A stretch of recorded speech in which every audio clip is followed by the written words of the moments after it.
Welcome to Choice Classic Radio. Like us on Facebook, subscribe to us on YouTube, and help keep this show alive by donating at choiceclassicradio.com. For more of your favorite old-time radio shows, join us on our companion podcast, Choice Classic Radio, Mystery, Suspense, Dramas, and Horrors, where we bring to you the most mysterious tales that the golden age of radio had to offer. And now, with 326 episodes made, broadcasting from 1939 to 1950, we bring to you The New Adventures of Sherlock Holmes.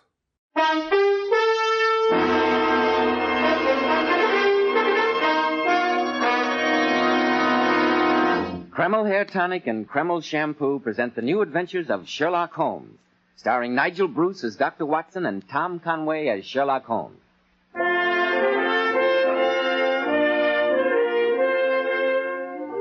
Well, once again, it's time to join our good friend and host, Dr. Watson, as he waits for us in his familiar study. Good evening, Dr. Watson. Good evening, Mr. Bell. Well, are you all set for tonight's new Sherlock Holmes adventure? Yes, my boy, I'm all set, as you put it. I was looking over my notes on the case before you arrived, and I came across this. It played an extremely prominent part in tonight's story. Well, what is it, Dr. Watson? It looks like a dried leaf of some kind. In its younger days, Mr. Bell, it was a sprightly sprig of parsley. Dr. Watson, I know you have the habit of collecting odd mementos from your cases, but a sprig of parsley. And yet, my boy, this withered piece of greenery enabled Sherlock Holmes to solve one of the most diabolical murders that we ever encountered. The strange death of Mrs. Abernetty. Well, this I've got to hear, but first of all... Oh, I know, Mr. Bell, I know. You have a message for our listeners. Every man who wants to get to the top should realize how much neatly groomed hair adds to a man's appearance. And I'm sure you'll be interested in hearing how so many of America's most prosperous and successful men keep their hair looking so attractive. They use Kreml Hair Tonic. And it's easy to see why. Because Kreml contains precious hair grooming ingredients found in no other hair tonic.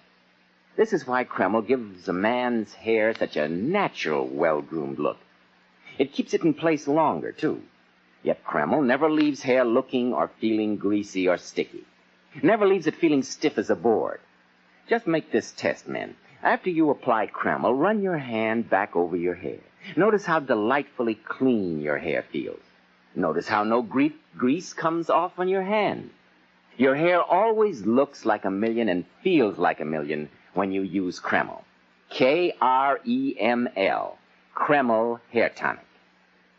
Now, Dr. Watson, how about the mystery of the withered parsley and the strange death of Mrs. Abernetty? Well, Mr. Bell, at the time I'm talking about, this parsley, just like myself, was a great deal younger. Oh. But to get on with my story, Holmes had just concluded his amazing investigation in the affair of the Reading bicycle pump murder, and we decided to stay for a few days in the nearby beautiful village of Pangbourne. The weather was surprisingly generous for an English summer, and on our second day, Holmes and I had gone for a stroll along the towpath of the River Thames. Holmes was in an extremely morose mood that day, I remember, as we walked back towards our hotel. Ah, the country's beautiful here, Holmes. Yes, I suppose it is. Oh, come. Look at the red and grey roofs of the cottages, and the farms peeping out through the trees over there. So peaceful and soothing. I'm afraid it has the reverse effect on me, Watson. That's the curse of having a mind like mine. Oh, how do you mean, Holmes? I observe everything with reference to my own special subject. You look at those scattered houses, and I'm impressed by their peace and beauty. I look at them and think how easily crime may be committed there. Good Lord, who'd associate crime with a spot like that? It's my opinion, Watson, based on experience, that the lowest and vilest alleys in London do not present a more dreadful record of sin than does the smiling countryside. What a morbid thought. The reason is obvious. The pressure of public opinion can do in the city what the law cannot accomplish. There's no lane so dark that the scream of a tortured child or the thud of a drunkard's blow does not obtain sympathy and help from some neighbor. But look at these lonely houses. Think of the deeds of hellish cruelty, the hidden wickedness, which may go on year in, year out in such places and no one the wiser. Upon my soul, Holmes, you're in a particularly depressing mood. Hello. Look at this fellow running towards us. Must be crazy. Imagine galloping along a towpath on a hot day like this. From his expression, I think we may reasonably assume that he's not doing it for the exercise. Excuse me, but is one of you gentlemen Dr. Watson? Yes, sir, I am. And this is Mr. Sherlock Holmes. Oh, how do you do, sir? Mr. Holmes. How do you do? My name is Gareth Abernetty. I heard that you were staying in the village. I went to your hotel, and they told me that you'd gone for a walk in this direction. I presume you need a doctor's help. Yes, I do. Dr. Watson, I know you're on a holiday, but... Oh, well, naturally, I'm at your service, sir. What is wrong? Oh, perhaps we could start walking back to the inn. My horse and trap are there, and I'll tell you about it as we go. My mother's just had a bad heart attack. We live at Holmby Grange, a few miles out of the village. I'd like to drive you out there at once, But Doctor. surely if you live here, you must have a family doctor. Well, he's in London for a few days. I see. Tell me, Mr. Abernetty, what were the symptoms of your mother's heart attack? Well, she said she was taking her usual nap before lunch. She started to go to sleep and suddenly woke up crying that she was going to die. Said her heart seemed to stop beating entirely for a few moments. Well, has she had these attacks before? Well, I can't tell you much about it. The family says that for her age, she's been in very good health. I've been abroad for a few years. In China, I observe, Mr. Abernetty. Yes. Yes, I went out there as a war correspondent covering the Boxer Rebellion. But how did you know? The fish that you have tattooed immediately above your right wrist could only have been done in China. That trick of staining the fish's scale a delicate pink is quite peculiar to that country. That's amazing, Mr. Oh, Holmes. it's not so amazing as all that. It's just a certain facility for observation, sir. For instance, from what you told me of your mother's symptoms, I should say that her lips are bluish, that she runs out of breath when walking upstairs, and the veins in her cheeks are unusually pronounced. I begin to think I've met a pair of magicians. Oh, But you're right, Doctor. I see I put you on your mettle, Watson. How did you deduce that? Elementary, my dear Holmes. The symptoms that Mr. Abernetty described were typical of mitral constriction. I shall be delighted to examine your mother and do whatever I can for her. I'm very grateful, Doctor. You're in good hands, Mr. Abernetty. Well, Watson, I shall see you later, no doubt. This is one case in which I'm sure you need no help from me.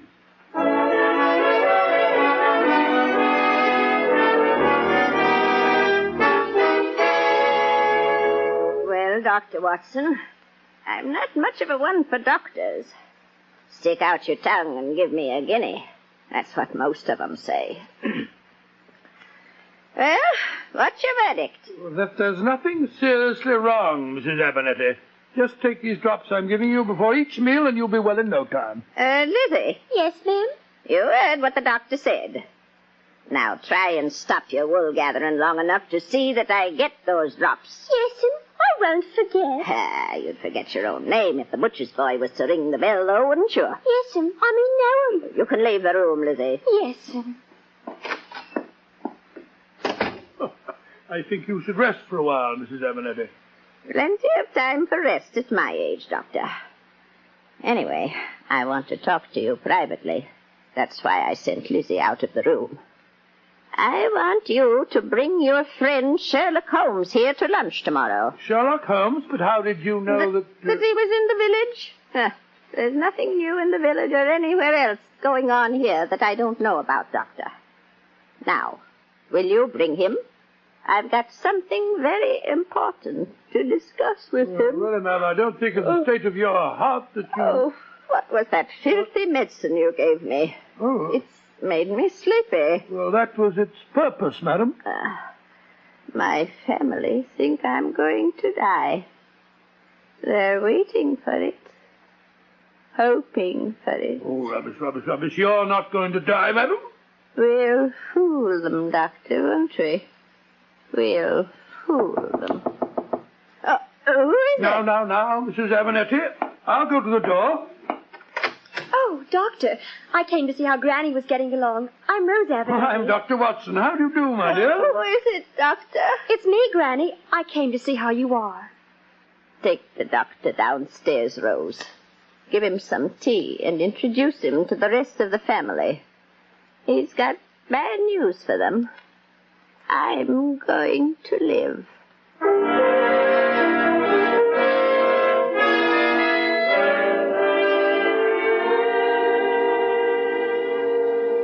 Uncle Gareth, will you introduce Dr. Watson, please? Of course, my dear Rose. And I appreciate your motive in giving me the privilege. A shy, retiring girl like yourself would hardly dare make such a descriptive introduction as I will. Uncle Gareth, you've been drinking again. Well, since I was the only member of this heartless Abernetty clan that had the initiative to go and get a doctor, I think I was entitled to a brandy or two. Come on, Watson. Come and meet my noble brothers. They're here in the library, waiting like hopeful vultures for bad news about our dear mother's health. Oh, well, sir, I think perhaps some other time. No. Might as well get it over with. I'm sorry, Dr. Watson. I didn't know Uncle had been drinking. Oh, that's quite all right, my dear child. Dr. Watson, let me introduce my brother, Ernest. How do you do? How are you, Dr. Watson? Since the success of Oscar Wilde's recent comedy of manners, Ernest has been unbearable. I think he took its title too literally. I suppose you're referring to the importance of being earnest. As you see, Doctor, my brother is a brilliant wit, and brandy sharpens his perceptions even more. He's been known to launch a whole string of leaden epigrams in the course of one evening. Yes, and he's been known to do an honest day's work in his life, which is more than you can say, my dear Ernest. Gareth, I'm sure Dr. Watson has no desire to listen to our dreary wranglings. Why not introduce him to John? I'm going to. Watson, this is my other brother, John Abernetty. How do you do, sir? How do you do, Doctor? John is the respectable member of the family. He manages the estates here, and at least has the unique distinction of having worked for the money he gets from Mother. Shouldn't talk like this in front of a stranger, Gareth. Bad form, you know. Yes, Uncle Gareth. Dr. Watson's come here to tell us about Granny. Oh, and then let's hear the verdict. It means much more to us than you could possibly imagine, I can assure you. Well, I examined Mrs. Abernetty very thoroughly. Considering her age, I'm glad to say that her condition is quite good. I've prescribed digitalis for her, and she should pull through very nicely. In fact, I see no reason why she shouldn't live to be 100. Oh, Uncle Ernest, that was one of our nicest wine glasses. Look at us, Watson. You give us the best possible news, and look at our faces. Don't you realize that this whole family is waiting for one thing? My mother's death?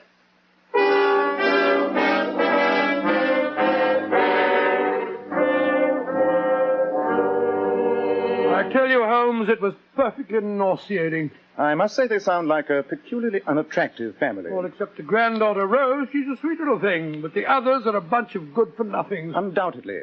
And yet my reaction to what you've told me is one of intense curiosity.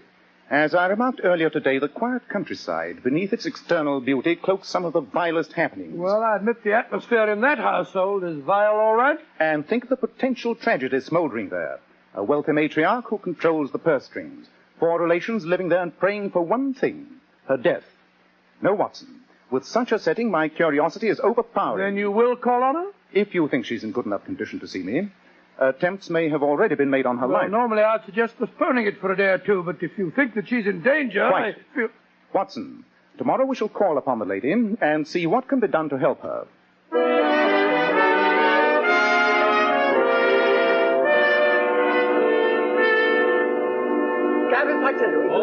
Mr. Holmes, Yes, Mrs. Abernetty? before we go into lunch, I should like to tell you why I asked you to come here today. And I want my family to know, too.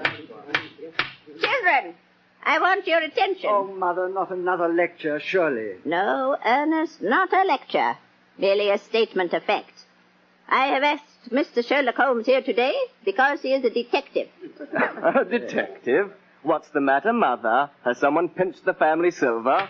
Gareth, be quiet. Now, please don't excite yourself, madam. Remember that heart of yours. Yes, Granny, do be careful. Oh, stop fussing over me, Rose, and sit down. Gareth, you mentioned the family silver. How did you know that's what I was going to speak about? Oh, Mother, I was only joking. Were you? Strange joke. Mr. Holmes, I discovered a few days ago that the Abernetty silver has been stolen piece by piece and replaced by imitations. How do you know, Mrs. Abernetty? I recently had occasion to have some of our silver knives repaired. The blades were loose in the handles. The London jeweler to whom I sent them reported that they were not the family silver, but plated imitations. I had him come down here and examine the rest of the set. They're frauds. I want you to find out who's responsible. I know it's one of these 4 children. That's ridiculous, Mother. Why suggest that one of us is responsible? Because I know you children too well. Personally, I think it's what you deserve, Mother. Dare you? I'm not dependent on you, Mother, but the others are. You've kept them dangling too long. Look at you, Rose. You're still young. Are you going to stay here another 20 years waiting for your grandmother to die? Gareth, leave the room. Now, please, Mrs. Abernetty. Lunch is served, ma'am. Oh, go away. I love you. Quick, Watson. She's having another attack. Out of the room, everybody, please. Oh, Dr. Hill. Now, don't worry, Mrs. Abernetty. You're going to be quite all right.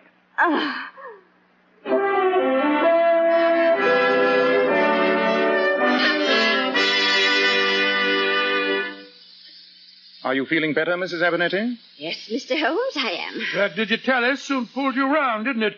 You must remember not to take another dose until this evening. In the meanwhile, I think you'd better go and lie down. No, Doctor. I want to go into lunch. And afterwards, I have something else to tell you, Mr. Holmes. Something I don't intend the family to hear. And it's much more significant than stealing silver.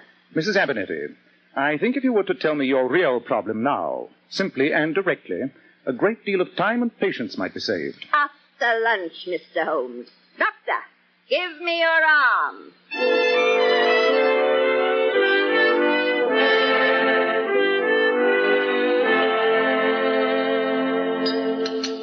Excellent lunch, I must say. And the conversation has had all the sparkle and gaiety of a funeral oration. Well, since you've entirely monopolized the conversation, Gareth, that's not very surprising. Stop wrangling, you two. Got guests. Bad form, you know. Mr. Holmes, did you care for some more coffee? Thank you, Mrs. Abernetty. I'd like another cup. Granny, what's wrong? Your hand's shaking so. Doctor! Granny! Quick, Dr. Watson. Mrs. Abernetty! Don't be with Mother. Holmes! She's dead. Then I must assume a different mission than the one I came here to perform. I suggest that you all leave this room, and that one of you sends a servant for the police. Murder has just been committed before our eyes. Murder? But Holmes, she died of a heart attack. When death is so intensely desired by 4 persons present? No, Watson. I'm afraid I can't assume a verdict of natural death. In proof, I suggest you notice the depth to which that parsley has sunk in the butter. I repeat, send for the police. Oh, now.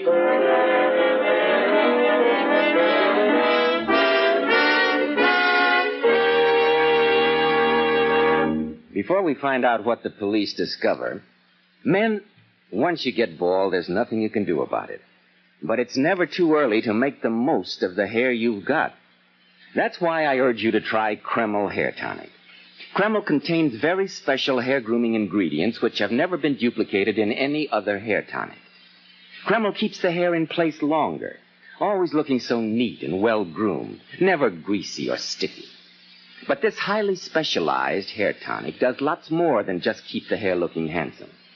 A quick massage with Kreml helps stimulate circulation right in the surface of the scalp, leaving your scalp feeling so alive, so invigorated. At the same time, Kreml removes loose dandruff and has a fine lubricating effect on a dry scalp. And if your hair is dry and breaks and falls, Kreml actually helps condition the hair in that it leaves it feeling so much softer, more pliable. Men, I'm sure you'll enjoy the way Kreml always feels so clean on your scalp, looks so clean on your hair, and has such a clean odor. How it helps give you such a handsome, clean-cut appearance. Buy a bottle at any drug counter. Kreml. Kreml Hair Tonic.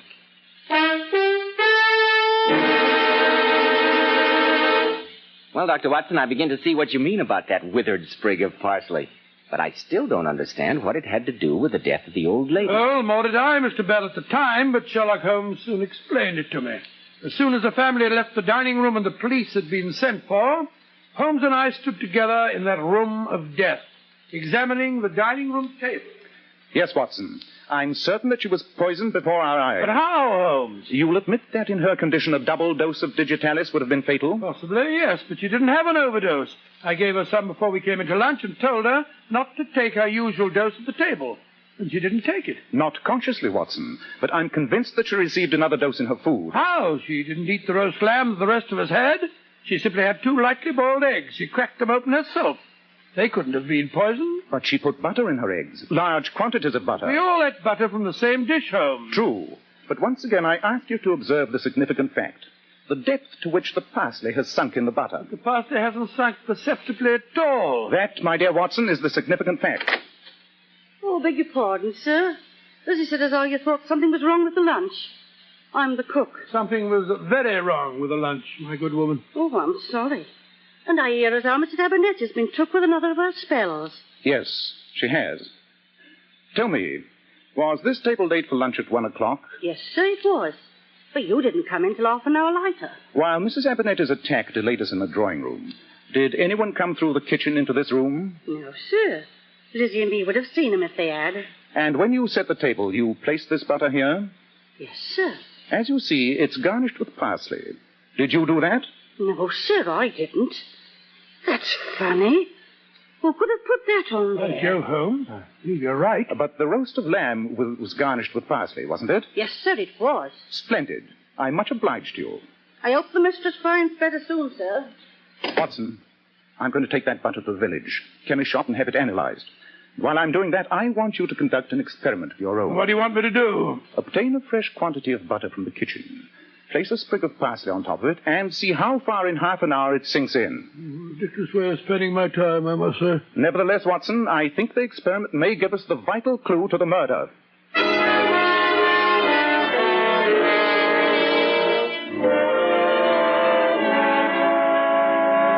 Well, Holmes, and what did you find out at the chemist? It was as I suspected, Watson. The butter was thoroughly impregnated with digitalis. And yet we all ate some of it. True. It would not produce any effect on a normally healthy person. In the case of Mrs. Abernetty, however, 2 doses in quick succession were fatal. Great Scott. What was the result of your experiment, old chap? Well, in half an hour on a blazing hot day like this, parsley sinks quite noticeably into the butter. Therefore, it was placed there shortly before we came in late to lunch, not when the table was set. But what was the motive? The butter had been shaped by a mold. It was patterned on the top.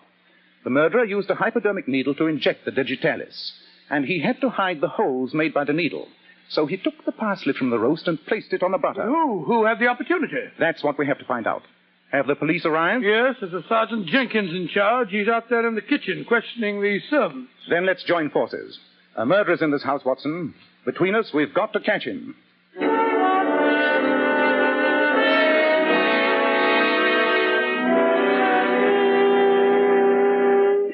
Mr. Holmes, I've questioned everybody. The cook, Martha, says nobody came in through the kitchen when lunch was waiting on the table. And yet we know somebody did, Sergeant. Well, perhaps they came through the window. I checked that too, sir. The gardener was working in the rhododendron bed outside. He said no one went in that way. And the only other entrance to the dining room was the door leading into the library. Oh, I checked on that one too, Mr. Holmes. Mr. John Abernetty and his brother Ernest were playing a game of chess there. They swore that no one went through that door. Well, it looks as if no one could have tampered with the butter. Whereas we know they did. Sergeant Jenkins, you've been very thorough in your examinations, but one of these witnesses is lying. We must talk to them again.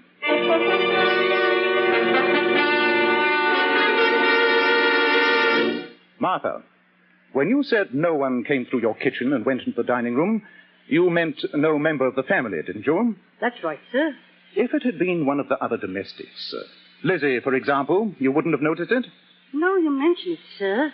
Lizzie did go in just before they came into lunch. Lizzie did, but... Quite, Watson. Sergeant, please ask Mr. Ernest Abernetty to step in here for a moment. Yes, Mr. Holmes, Lizzie did go through the library door, but I can't see that fact as of much importance. Possibly you can't. And yet I assure you my question was not an idle one. Was Lizzie carrying anything, do you recall? I really didn't notice. I'm afraid I find the problems of chess, even with Brother John as an opponent, more interesting than the perambulations of the worthy Lizzie. Lizzie. Yes, sir? You did go into the room just before lunch? Yes, sir. I remember that I forgot to put the claret out, so it would be room temperature. Mr. Ernest is most particular about that. Thank you, Lizzie. You may go. Yes, sir. Thank you, sir. Holmes, do you think she did it? Surely there's no doubt of it in your mind now, is there? Well, there is in mine, Mr. Holmes, and no mistake. And yet the case is solved, Sergeant. Let's go into the drawing room and I'll introduce you to our murderer.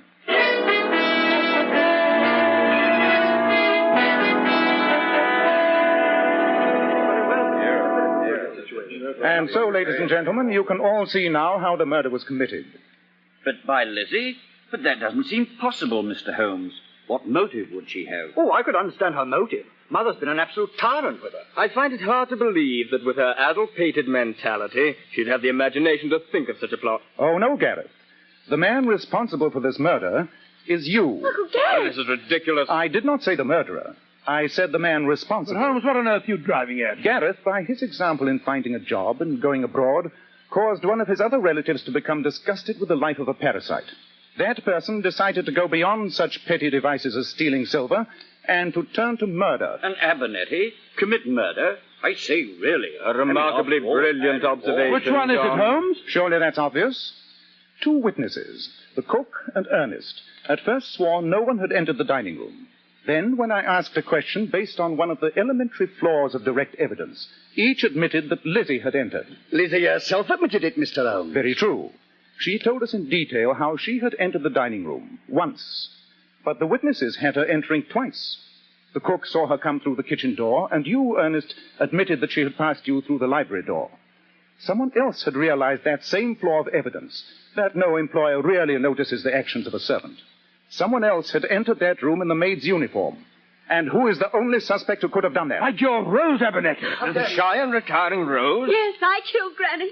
When Dr. Watson said that Grandmother might live another 20 years, I saw that I'd never get away from here. Well, you're getting away from here now, miss. I'm taking you over to the station. I don't care. I'd be an old maid. And I warn you that anything you say may be used in evidence against you. I killed...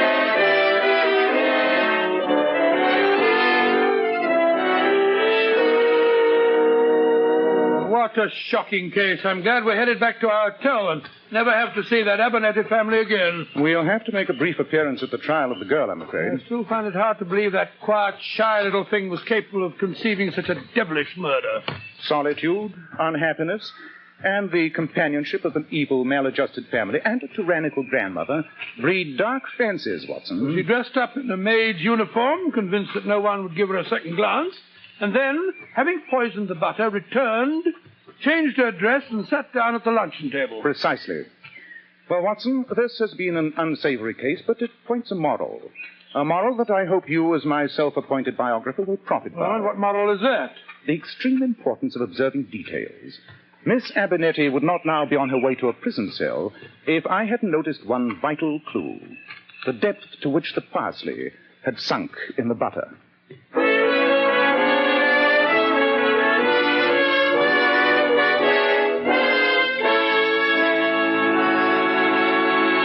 Just a moment, Dr. Watson will be back to tell us something about next week's story. Girls, have you noticed how men can't help but admire the bright, shimmering highlights in a woman's hair? Then why not follow the advice of the famous $1 Million Powers models? Girls noted for their glossy, bright hair. Powers models wash their hair with Kreml shampoo.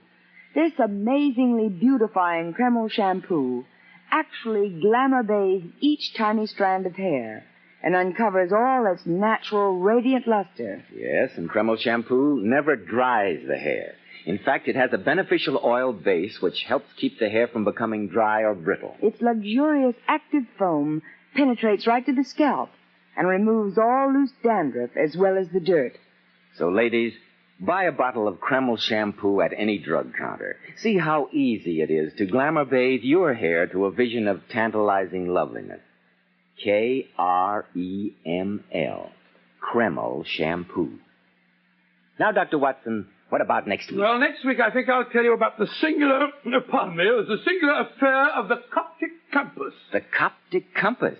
Sounds intriguing, Dr. Watson. Sherlock Holmes found it so, Mr. Bell. The adventure started one afternoon when Holmes and I, returning to our Baker Street rooms, found, lying in the middle of our floor, an unclothed corpse.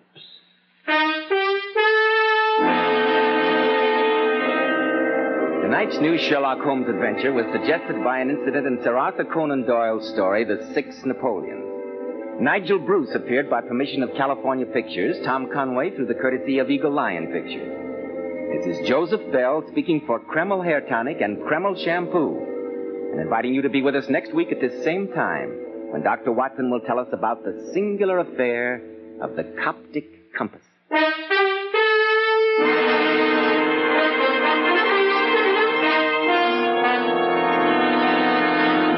ABC, the American Broadcasting Company. That concludes today's episode. We'd like to thank you and remind you to donate at choiceclassicradio.com. Remember, your donations make episodes like this possible.